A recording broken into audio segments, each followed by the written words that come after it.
My name is Ahmad Amin Kaib bin Ahmad Jahaviz. I'm from class J4BA1171A and my matrix number is 2026108943. Assalamualaikum, my name is Ahmad Hadif Nofal bin Azhar. I am from class J4BA1171A and my matrix number is 2026109139. Assalamualaikum warahmatullahi wabarakatuh. My name is Muhammad Hakim Zaid bin Muhammad Al-Bakiyah. I'm from class J4BA1171A. My number matrix is 2026113899. Assalamualaikum. Today we are going to do part 1, question 1. RM10,000 was invested at 5% compound annually. If the balance becomes RM60,288.95, determine the investment period. Given the information that we have in question 1, we know that S equal to RM60,288.95 is future value, principal P, RM10,000, interest rate I equal to K per M, M equal to 1 because it's compound annually, and N is empty. And the question for this question 1, we have to find out what is T. And then the next step is we have to know what formula we are going to use. And the formula we are going to use is compound interest. And the compound interest formula for this question is S equal to P bracket 1 plus KPM bracket square over MT. And we have to substitute the value in the formula, and that's the next step is, and we get 6,288 ringgit 95 cents equal to 10,000 ringgit per bracket 1 plus 0.05 bracket square over T, and we get 6,288 ringgit 95 cents equal to 10,000 ringgit bracket 1.05 bracket square over T. And the next step is we have to divide both sides by 10,000, and we get 60,288 95 cents per 10,000 ringgit equal to bracket 1.05 bracket square over T, and we get 1.628895 equal to bracket 1.05 bracket square over T. The next step is we have to take the logarithms of both sides, and we get log bracket 1.628895 bracket equal to log bracket 1.05 bracket square over T. We have to use the logarithm rule. Next is log bracket 1.628895 bracket equal to T log bracket 1.05 bracket. And next is we have to solve for the T, and the T equal to log bracket 1.0628895 bracket per log bracket 1.05 bracket, and we have to calculate the answer, and we get T equal to 0.21189 per 0.02119, and we get the final answer is T equal to 10 years. Therefore, the investment must be kept for 10 years for the 10,000 ringgit to go to 90,288 ringgit 95 cents at an interest rate of 5% compound annually. That's part 2, question 2. A bank account go from 40,000 ringgit to 28,936 ringgit 40 cents in 10 years with interest compound quarterly. Find the annual interest rate. The next step is we have to identify the given information from question 2, and we get the future value S equal to 28,936 ringgit 40 cents. The principal amount is P equal to 40,000 ringgit, and N equal to 10 multiplied by 4 equal to 40. And in this question 2, we have to find out what is I.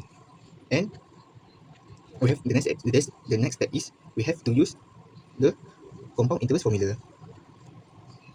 And the formula we are going to use is S equal to P bracket 1 plus I bracket square over N. And we have to substitute the value. And that's it. We are to get 28,936 ringgit 40 cents equal to 40,000 ringgit bracket 1 plus I bracket square over 40. And the next step is we get 2.0668857 equal to bracket 1 plus I bracket. And that's we are going to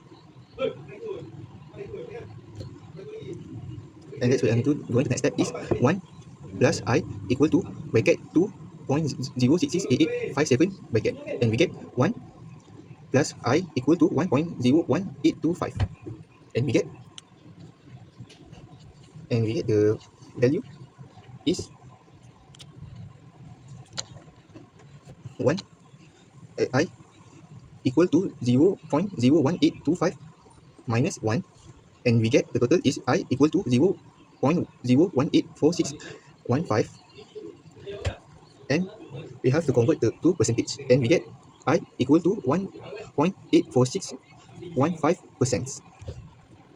And we have to multiple, the next step is we have to multiple both sides by 4, and we get equal 4, and we get the I equal to 4, I equal to 4 bracket 1.86 bracket 1.86 1.84615% brackets, and the total we have 1 equal to 7.3846%, and the total final answer is 7.38%. Therefore, the annual interest rate is 7.38% per year, compound quarterly. That's it. Thank you. Now let's begin with part A, question 3.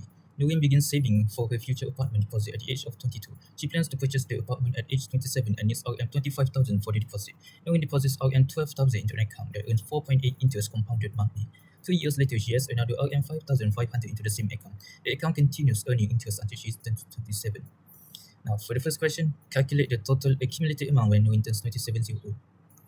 First, we will list all our variables on the left. She starts with an initial principal P1 of RM 12,000 at age 27.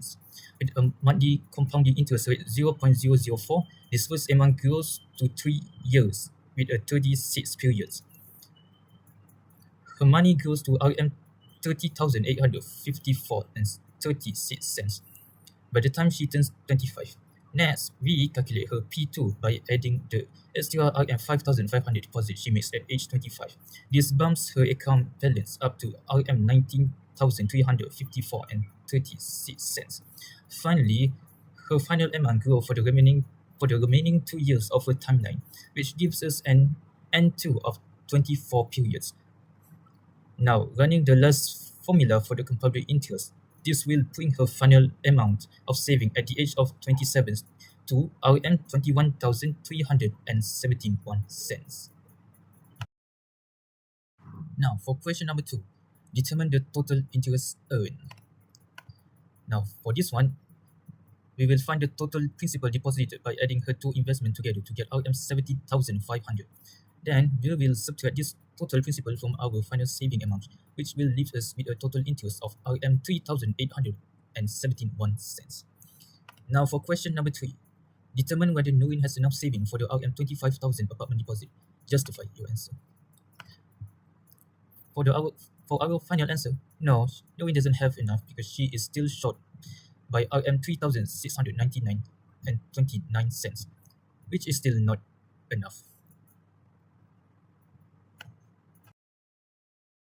Now, for question 1 for part B, Salma made a 25% down payment to purchase a house priced at RM 698,000.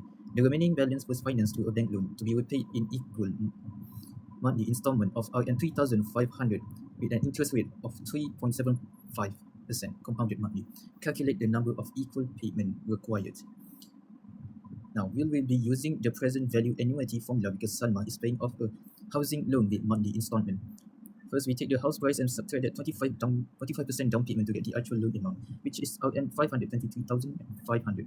Then, we plug our values into the formula and simplify it down until we isolate our interest bracket, giving us 0.532589286.